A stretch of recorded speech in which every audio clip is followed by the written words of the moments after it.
students, welcome back to JCE e-learning e-connect e-learning portal. In the previous videos we discussed about monostable multivibrator, what is the pin description and how it is a connection diagram of monostable multivibrator and how the monostable multivibrator is operating. Okay, we discussed also about the functionality or operating principle of monostable multivibrators and what are the applications of monostable multivibrator and why it is called as a monostable multivibrators. Okay, so in this we are at the end of the fifth module, that is another important applications of 555 timer, that is stable multivibrators. So in this class we will discuss about what exactly a stable multivibrator, and then we'll see other parts. Okay, so a stable multivibrator we'll discuss now.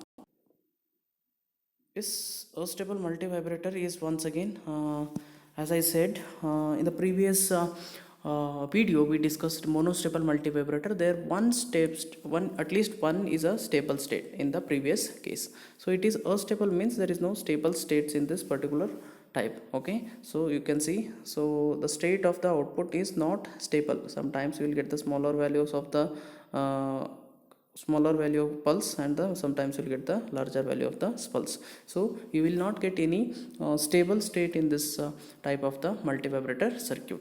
Okay, the operating principle is not much differ compared to that monostable multivibrator, and the circuit diagram is also almost looks similar to that of the monostable multivibrators. So you can see here, so same circuit diagram. So in the previous we connected the only one resistance and one capacitance. So in this we have two resistance, in this we have two resistance and one capacitance. Okay, in addition to that everything will be remains same. In the previous monostable multivibrator also 4 and 8 are shorted and it is connected to the supply voltage, and fifth is connected to ground through the capacitance, and one is also connected to ground.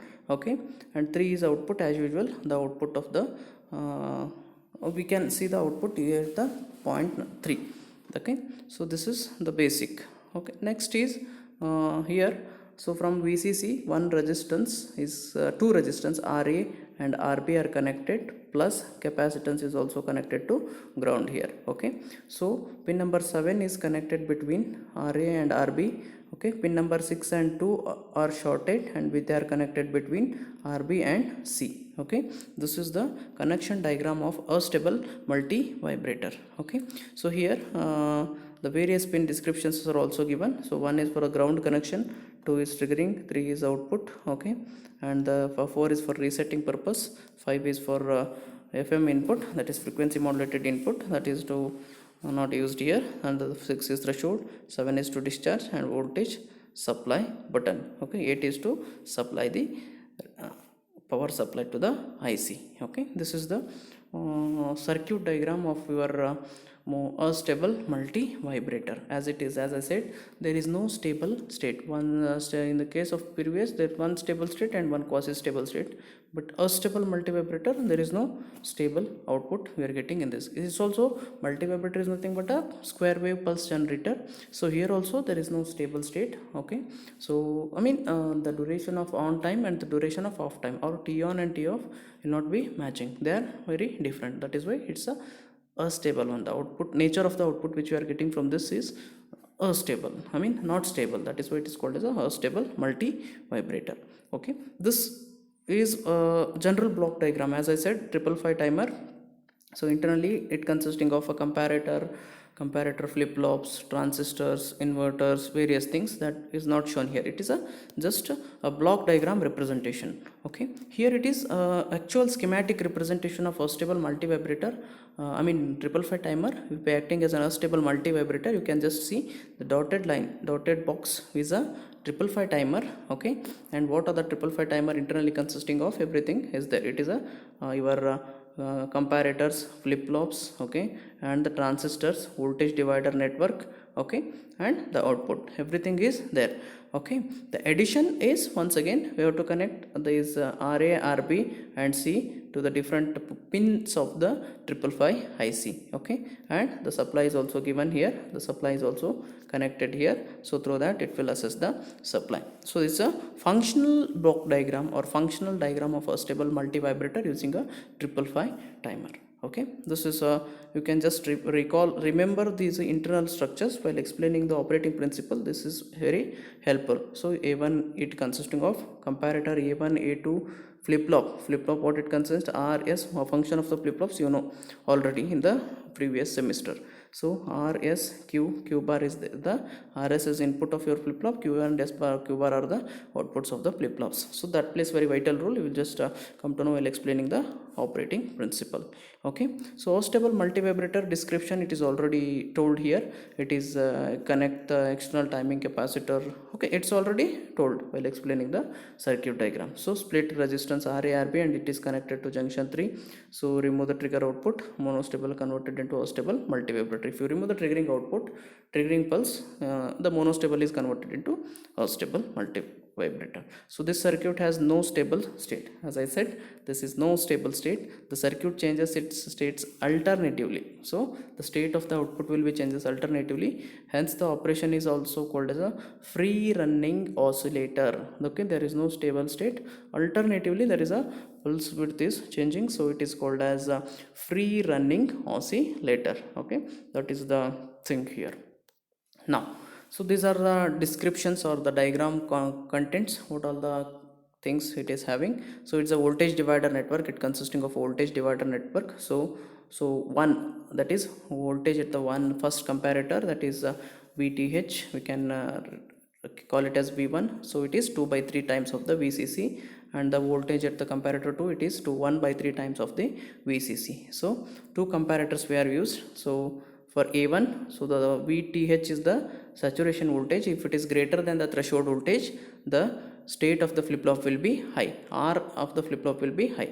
So for A2 comparator, the negative saturation voltage, if it is less than the V2, less than V2, then the state of the flip-flop S will be high. Okay, so this flip-flop RS flip-flop here is here. So if the S is high and R is high, then the output is high. Okay, then output is low. Okay, if S is high, the output will be high. If R is high, the output will be low. Okay, the transistor Q1 here used as a switch. So transistor Q1, what we are used is, it will be acting as just like a switch.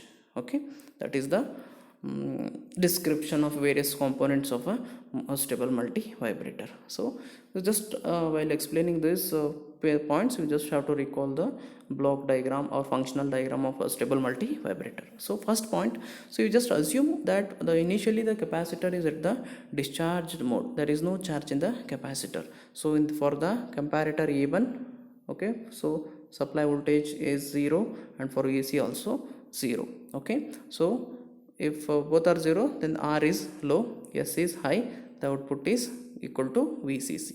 Okay, now the capacitor in the second, once the flip-flop set output is high, then the capacitor starts charges through your RA and RB. So this is your RA and RB, the current starts flowing when the output of the flip-flop is high. So from this RA and RB, so the capacitor current starts flowing through the capacitor and the capacitor starts charging. So while charging, you will get the charging curve, while discharging, you will get this curve. Okay, this I will explain in the next slide. Here in the second case, what happens once the capacitor voltage is greater than the threshold voltage. So in this case, what will happen? Okay, these are the second case. So when the capacitor voltage is greater than the threshold voltage which is applied, so in that case what happens? So the output of your flip-flop R is high and S is low. In that case, the output voltage will be 0. Okay, so if the output voltage is 0, what will happen? The capacitor is now discharging through RB and Q1. So you have RB, RA. So RA is separated from the circuit. So now the capacitor starts discharging. That means the current stored in this will be discharges back to the circuit. Okay, through RB and Q1. Q1 is acts as a switch. So switch is closed here. So if it is switch is open, the current will flows to your circuit. As it is closed, so the current is flowing through the ground. Okay, so meanwhile, this is in the first case the capacitor is charging. So when this case, when the capacitor voltage is greater than the threshold voltage, it is discharging. Okay, this is the second case. So in the third case, when the capacitor is voltage is less than the VTL. VTL is nothing but the input of the comparator to here. So in this case also, so R, the output of the flip-flop, R is low and S is high. So the output is equal to supply voltage. So in this case, the capacitor is now charging through once again RA and RB. So the second that case also the capacitor is charging. So in one case the capacitor starts charges. In the second case, when the supply voltage is greater than the comparator voltage, it is discharges. Once again the capacitor voltage is less than the second comparator voltage, once again it is charges. Okay, this is how there is a charging and discharging of capacitor will take place in case of monostable astable multivibrators. So because of this charging and discharging, the output is varies from high to low, low to high. Okay, because of this charging and discharging of the capacitor, the output will be goes to high, sometimes goes to half. So by the there is a variation in case of the time. Okay, so time variation. So there is charging time and discharging time of the capacitor is not uniform. That is why you will get the unstable or not stable type of the waveforms here. You can just observe here.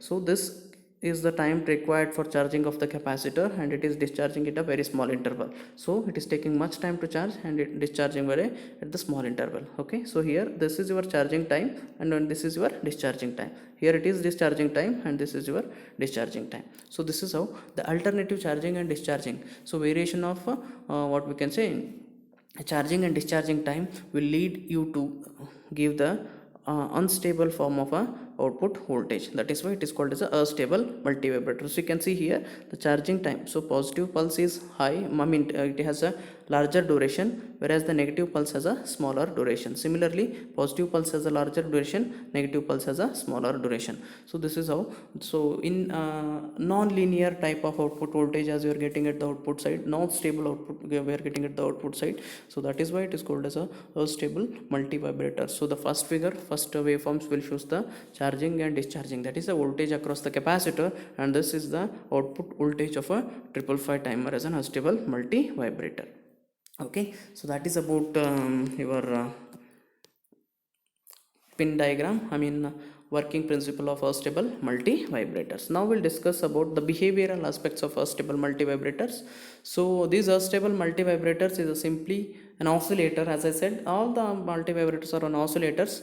The astable multivibrator generates the continuous stream of rectangular off-on pulses that switch between two voltage level. Okay, that is two voltage level, that is higher and lower voltage level, but it is a discontinuous form. The frequency of the pulses and their duty cycles are depends upon the RC network. So frequency of pulse and duty cycle. Frequency is nothing but 1 by T. So the time of the pulse, that is on time and off time of the pulse, will decides the duty cycle of your resistance and capacitance. RC network which is connected externally will decide the pulse duration and duty cycle of the network. Okay, so the capacitor C is charges through the resistance RA and RB, the time constant, and RA plus RB into C. So the capacitor discharges through the RB with the time constant RB into C. So this is some behavioral aspects. And then uses of this stable multivibrator, it is various applications we are having. The flashing LEDs, you can just you have observed in the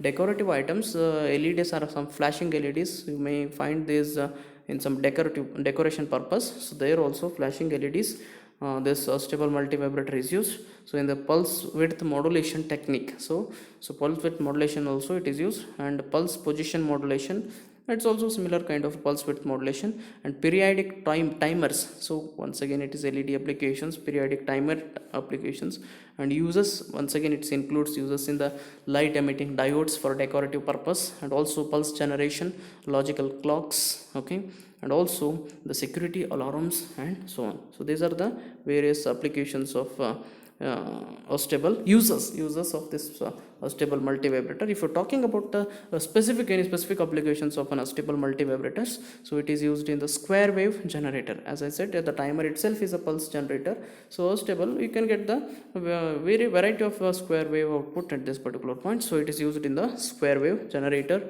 or what we can say rectangular wave generator, and also it is used in the FSK generator. FSK generator is nothing but the frequency shift keying generator. That is also a type of square wave generator, and also pulse position modulators. So these are the various applications of your stable multivibrators. So with this your fifth module is also gets over. The fifth module is compared to the all other modules, it's a very small module. You can just concentrate on what are the concepts they are mentioned in the syllabus. So just stick on to those the points only, so you'll get the good marks. Okay, so it's a very simple module. So what all the things we discussed in this fifth module is phase lock loop system. We discussed what is phase lock loop system, block diagram of phase lock loop. Okay, the function of each block we discussed, what are the applications, that is frequency synthesizer, phase lock loop as a frequency synthesizer we discussed. And next we discussed about the 555 timer internal architecture, and what exactly 555 timer, the functions of 555 timer, and operations of 555 timer and its applications. Okay, then we discussed about monostable multivibrator, what it is, and what are the applications, what is how it is operating. So and lastly we discussed about astable multivibrator, what exactly